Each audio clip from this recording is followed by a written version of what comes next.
The S&P finished a strong week, about 4.5% gain for the whole week, with a 22-point gain today, in anticipation of potentially some trade news that can come out over the weekend, coming out of this highly anticipated dinner between the U.S. and Chinese administration officials. So we'll see what comes out of it. Could this be a buy the rumor, sell the news event that we've had all year long?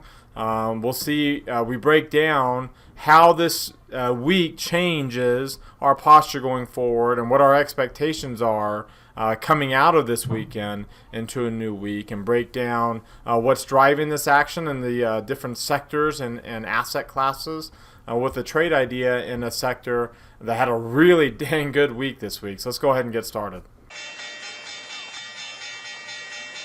Today is Friday, November the 30th, 2018. This is the Market Outlook from MarketScholars.com. My name is David Settle. All right, well, let's start off taking a look at the S&P 500 first with the market forecast indicators, as we always do. And you see that we finished again with another update. So really good week this week, completely reversed the last week's declines around after the November expiration, options expiration, and during the Thanksgiving week. Remember, that's only 3.5 days there, because that's a half-day trading that we finished at the low of the week on that half-day trading. So a good reversal to the upside. Of course, anything can happen this weekend, so we'll see what happens next week. But you can see the intermediate line is now back up above 50. We have crossed above the previous near-term high point. So there's that blue peak.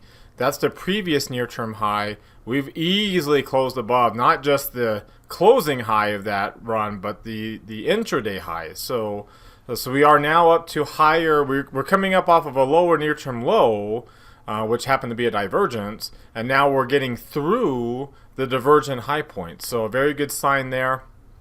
In fact, you can see the line here has gone. What 27.17 is the moving average, yellow. 27.16, just under 27.17, so barely dropped, like 0.3 of a point. So good chance if we hold this on Monday that the green line, that the moving average turns green, which means that we're above a rising moving average at that point. And that's, now we have our combination of a dark green here and a green moving average. See, over here we had dark green briefly, but not a green moving average. And over here you can see we had dark green shading, but not a green moving average either. And same thing right there. It wasn't until this where the intermediate run started. Right, so we may be looking next week at the beginnings of that intermediate run finally that we're anticipating during this seasonal time frame. So, and you also have a little bit of a bullish divergence on the intermediate line too. You have these higher lows here, but you have lower closing lows, right? So these closes are low. You might not, we didn't get to a lower intraday low point, but you have lower closing lows. So, things are looking up for the S&P 500 finally. Now, granted, you're going to have some resistance at 2,800, a little bit below it and a little bit above it in this area here, from the old highs that we had there, and then the brief moves, that we had twice up above when we got through 2,800 and then immediately came down, through 2,800 and immediately came down. So we're going to have some resistance in this area again as we approach it. It also happens to be the prior near-term peak before this one. So if we happen to get there in this next near-term run, great. If we don't and we start pulling back, which is what I've been expecting the last couple of days, then the near-term line pulls back below 50. Then you'll probably, we won't get through it until the next near-term rally. But, we are now, how many? Let's see here. We got the 98 there. So we got the 50 on this one. So this is our first day with the near-term line above 50. So there's 1, 2, 3, 4, 5 days now.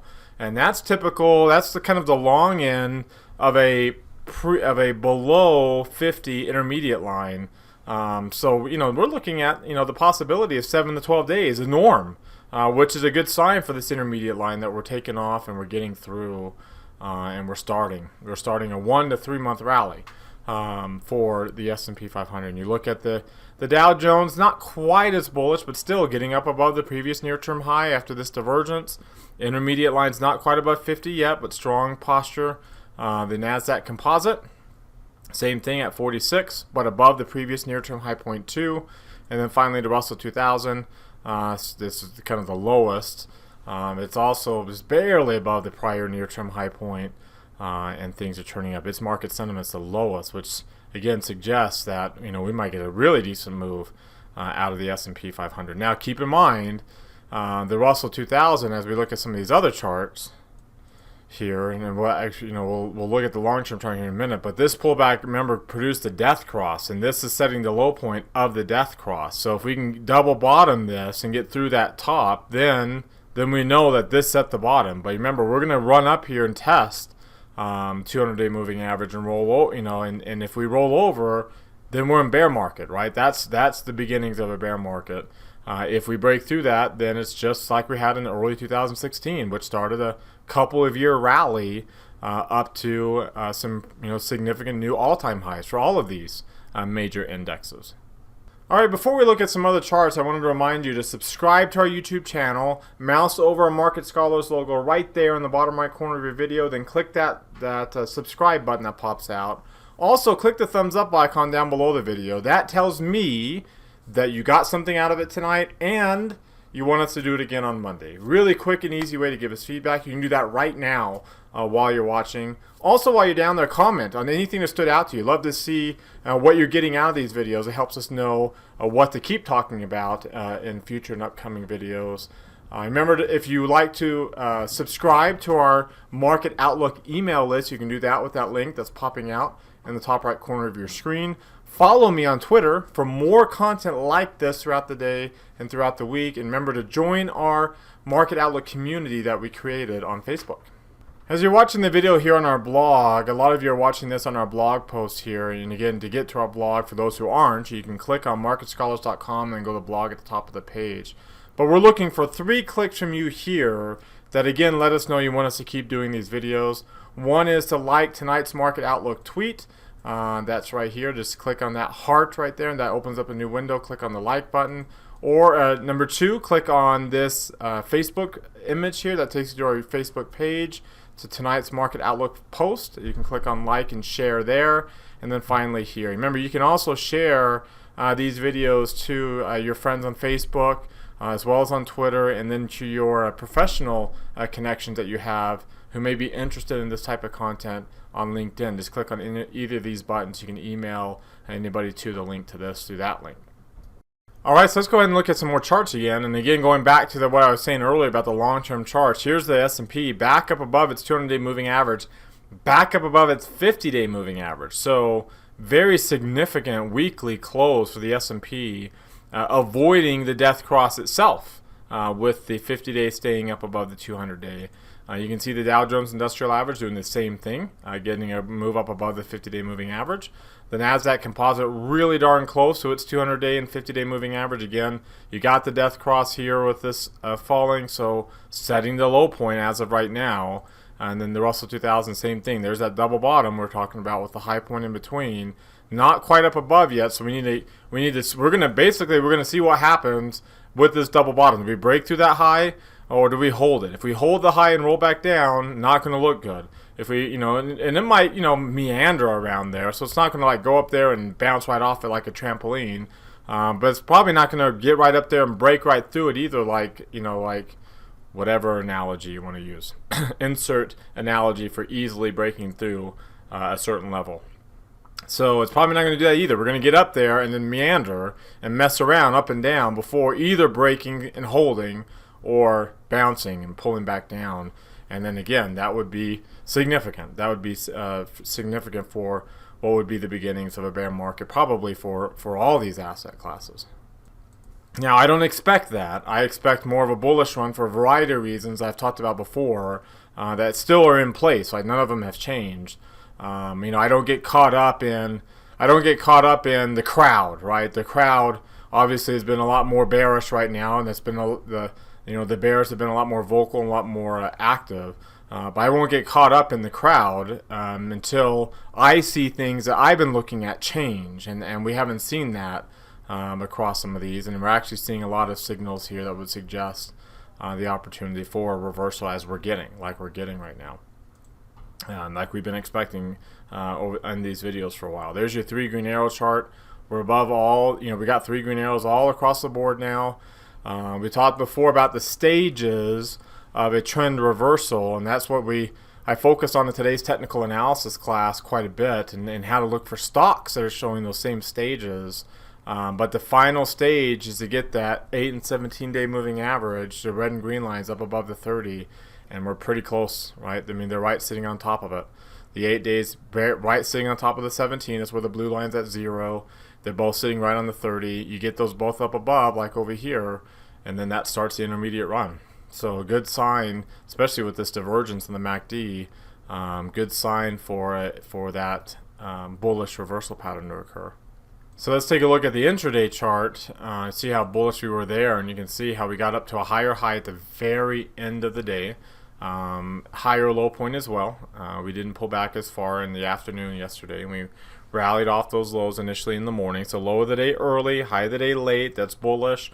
Closing above yesterday's high, closing above last week's high, closing above the 200-day moving average, closing in the upper half of the 4-week range, closing above these highs as of right now, closing above the Hakinyashi Open for the candle in purple. So good things all across the board this week. It's a very, very bullish week, and like I mentioned before, there's where we close options expiration. So there's your move post options expiration that we've completely reversed. In fact, we completely reversed it in the first 3 days this week, and then Thursday and Friday a lot grinding more because of the event risk that we're anticipating here this weekend, but still grinding higher and closing up above those areas. So a good sign from an intraday standpoint. If you take a look at today's volume.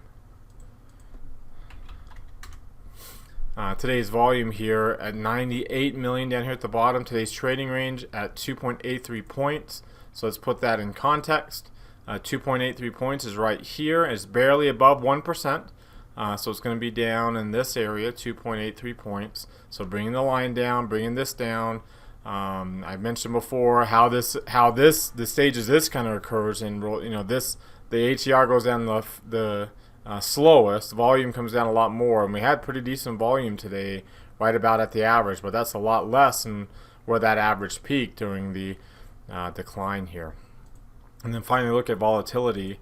You can see volatility is, it's not dropping yet towards 15 because we still got this event risk hanging over our heads this weekend, and that's why we're still in the bearish zone. So when we're still in the bearish zone, remember, we get bigger moves up and down. You'll get bigger moves. So we could get a near-term pullback early next week, kind of a buy the rumor, sell the news kind of a thing. So once we get whatever we get over the weekend, even if it's positive, even if it's quote-unquote positive, you still could get a sell the news type of an event, which is a near-term pullback, and it could be relatively big because of where volatility is. But it won't necessarily, if it is big, remember, the rally we had this week was pretty big to the upside. So it's got some room to pull back and still stay within Fibonacci retracement zones, but still, even with that, be relatively bigger moves than what you may be used to, especially, if you're still kind of anchoring your expectations on what occurred in 2017 and hoping that we get back to that where every day is an up day and we just grind our way higher with very low volatility. That's not reality. This year is a lot more in terms of number of days where we had these 1% moves up or down. This year is a lot more normal. So this is the type of year that we typically get, and that's what we should be used to.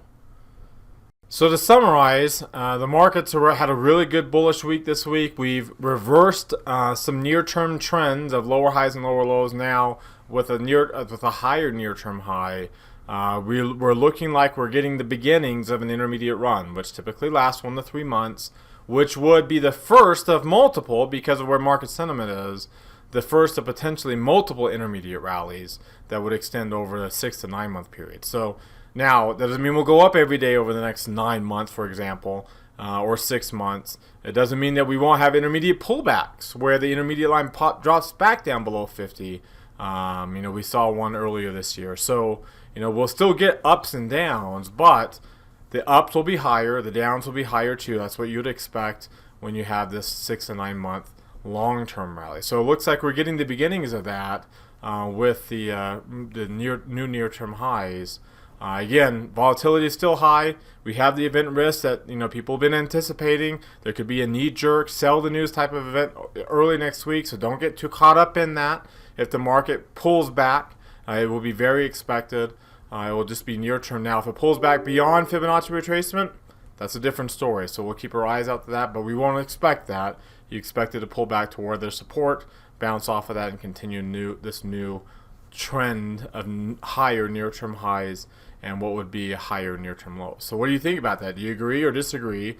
There's a link popping out in the top right corner. Click that link. It opens up a poll over there, and then click either agree or disagree. If you click disagree, scroll to the bottom, and let me know. Let me know what you see differently that you want to share with our market scholars community. All right, now let's turn our attention into what's driving the price action here as we close up this week. And of course, growth stocks and S&P, they've had a really good week here. Dividend stocks doing well, small and mid-cap stocks doing well, value stocks. I mean, this is almost almost the same thing we saw yesterday. Today, real estate stocks did well. On the other end, USO, crude oil, still down. In fact, here's crude oil. You can see it started the day really down, filled in the gap before closing, and finishing the week with a 1% loss, where everything else was pretty bullish. In fact, the S&P 500 was the most bullish. It was up over 4.5% this week. Emerging markets were doing pretty well initially, pulling back today, giving up some of those gains because they had a really strong week too. Small cap stocks lagging large cap stocks. That's something to keep an eye on. You can see high yield over here really outpacing treasuries, which is what you look for it to do. So a risk on week and a typical pattern that you'll see. And if you take a look at how these different foreign markets have done, let's take a look at the foreign market comparison here.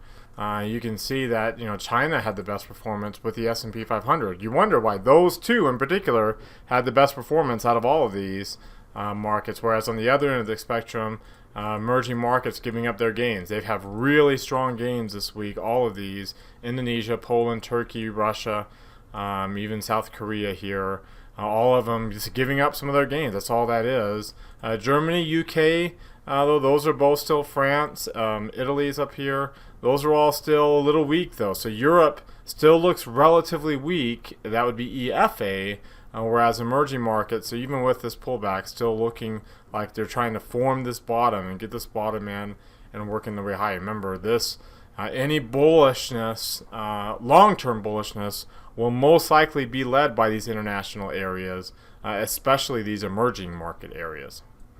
On the economic calendar, the only thing we had due out today was the Chicago PMI, which was very, very strong. So that is one of the main manufacturing surveys that's out there. If we take a look at the calendar for next week, you can see we start off with the ISM. So the PMI usually comes before the national ISM figure. Construction spending as well, people will keep an eye on for that. Then later in the week, we've got the employment data. So this is employment week. That'll be a big thing that we'll look for heading into the end of the year. You can see Chairman Powell speaks again, so it'll be interesting to see if there's any clarification on these remarks here before Congress, as he testifies before Congress. You got some other Fed officials speaking throughout the week as well. But the big one is consumer sentiment, employment and the consumer sentiment in the ISM. Those are going to be your two biggest economic indicators due out. As a whole, these economic indicators, where is the crude oil Citigroup Economic Surprise Index, relatively negative. Hasn't been updated for today's data, but next week that's going to be a big factor to look at. Of course, all of this impacts interest rate hike expectations, which are still there for there to be a hike. From a week ago, we were this time we were just under 80% at 3/4. Now we're over 80%, but the March, that's the key one. A week ago, we were looking at 36% odds, but look at the jump up that we've had. We're at 45% now. So we're still under 50. We're not above 60, which is where we should be if the market was really confident about a rate hike in March. So we're still kind of like this coin flip away from getting, from continuing the rate hike cycle at the current pace. You can see GDP numbers coming up. They were updated here yesterday, up to 2.6%. So still holding up relatively strong from a GDP. Remember, this quarter's GDP Q3 was really boosted by inventory data. Inventory data most likely, after it has a big positive number like we had this quarter, usually will turn negative. So it will actually bring this number down from what it could be because inventories will be dragging it down, which will not be a bad thing because that means there's consumption going on. If you get multiple quarters of inventory growth, then that usually means your personal consumption, which makes up about 70% of GDP, is starting to lower its way down.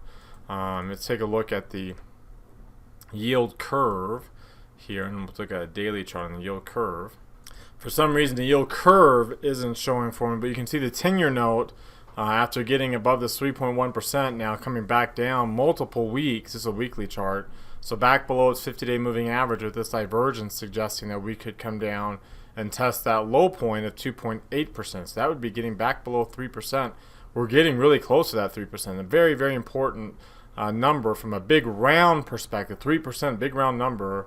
You've got multiple touches on the up on when we were coming up and hitting it that we broke through. So if we it's going to be a big deal to see if we hold this or not. If we break down below that, then that's a decent sign that interest rate hike expectations are really starting to pull back a little bit. Here's the short-term rate, and you can see the week that it had. You notice we don't get significant down weeks in this rate. Very rare do we get them because the market continues to price in rate hikes. And that pushes that higher. So interesting to see that, and to see if that follows through next year. And of course, the 30-year, which is all economic growth expectations, pulling back down to its own very important support level, right about 3.25% above there for about 5 basis points. So we'll watch those yields to see, what they do, especially the long-term yields, to see if the market's expectations for economic growth hold in strong or if they start to fall. And again, if they fall faster than what the short-term rates are falling, as we saw with the IRX, then we get the yield curve falling back down to potentially a negative, an inverted yield curve. All right, now let's talk about how the sectors are doing. Now, the sector selector has been updated on our blog on Market Scholars. This is a proprietary tool that Brandon has created himself in terms of ranking the sectors by a variety of measures. If you scroll down here on this page, you'll see the details of that. Again, you have to be a Market Scholar or premium Market Scholar member to be able to see that, but you just go to blog and you'll see it listed at the top of the page. But at least everybody can see the rankings right now, and I've got the rankings sorted here. So let me just save that so I don't have to redo it. But here's the current rankings in the sector selector tool. You can see utilities and healthcare had a really good week this week. Healthcare in particular really jumping up higher compared to that old November high point. Same with utilities getting up to a 3-month high. Real estate got an oversold cluster yesterday. If you're subscribed to our daily market outlook email that we send out that has the watch list of overbought and oversold clusters of all stocks that get these green and blue, the green and red, dots. So if you're signed up for that list, you should have noticed, at least on Wednesday when I sent it out, that there was quite a few overbought clusters and none oversold clusters. We haven't had that in a long time, and most of the overbought clusters were all in the real estate sector. They were all REITs. So you see that we got, we don't get any. Nothing's even close to a. You got an 84 on healthcare. I guess that would be your closest to a 3-month high point, but nothing else. Now they're all green, and finally they're all green. So you've got energy joining the party here. It's the last one to get above 20, and it's still not even, looking great. It's the worst performing sector, and materials and industrials not looking that much better. Again, these are the three that eventually we'd expect to work their way up the list if the dollar weakens and commodity prices rise. And you can see financials also struggling, but starting to show some relative strength. There's your communication services, technology, and discretionary. They pulled back the most. You got the cluster on the technology sector. It's starting to work its way. These are higher beta names that typically do well in bullish environments. There they are for today. And then, of course, staples included with these others. I mean, these are your safe haven areas, and they're all at 3-month highs. Staples a little bit underneath it, but all the rest of them are at 3-month highs. So right now, the early bullishness, you've got some participation here in these areas. In fact, if I were to take a look at this just in 5 days, so we'll change the Think script here to just 5 days and look at just this week alone, then you'll see that healthcare had the best week out of everybody, but there's your other three, right? 5% move in communication services, almost 6 in discretionary, and a little over 6 in technology. So, and those are all your sectors that outpace the S&P. On the other end of the spectrum, your safe haven areas that still showed some returns did better. Now, energy, material still lagging, financials, and there's industrial. So those are all lagging. So again, I expect that these three will continue to pace the beginnings of this long-term run, this multi-month, multi-intermediate rally, long-term run. But eventually it's going to shift depending upon what the dollar does. If the dollar does start to show some weakness again, especially if the Fed starts to slow down or signal that they are now closer to slowing down in interest rate hikes, then materials, energy, industrials will take over. So for our trade idea today, you can see a lot of stocks are starting turnarounds, right? They're all starting to, as the market starts its own intermediate rally potentially here as of next week, a lot of stocks will start to follow that wave as well. And Gilead Sciences here, one of those stocks. You can see it's had it's coming off of 52-week lows with oversold clusters, with a significant change in short-term sentiment. That's a lot more bullish than we've had. Now, we haven't got up to new near-term highs yet, but the intermediate line is rising and working its way back up out of this reversal zone to the upside. You can see what's really significant in some of these other charts with Gilead. Let's take a look at some of the other technicals. You can see that we have 3 green arrows and close to a spike in volume there. It's a very positive sign. We haven't got that green line moving up yet, but we're going to be very close on that here next week, considering the angle of that decline. You can see we've jumped back up above the 50-day moving average, closing above last week's high point, easily above last week's high point.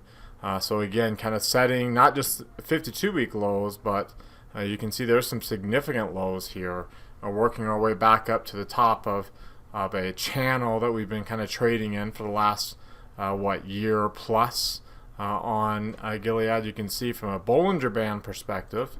Let's take a look at Gilead here.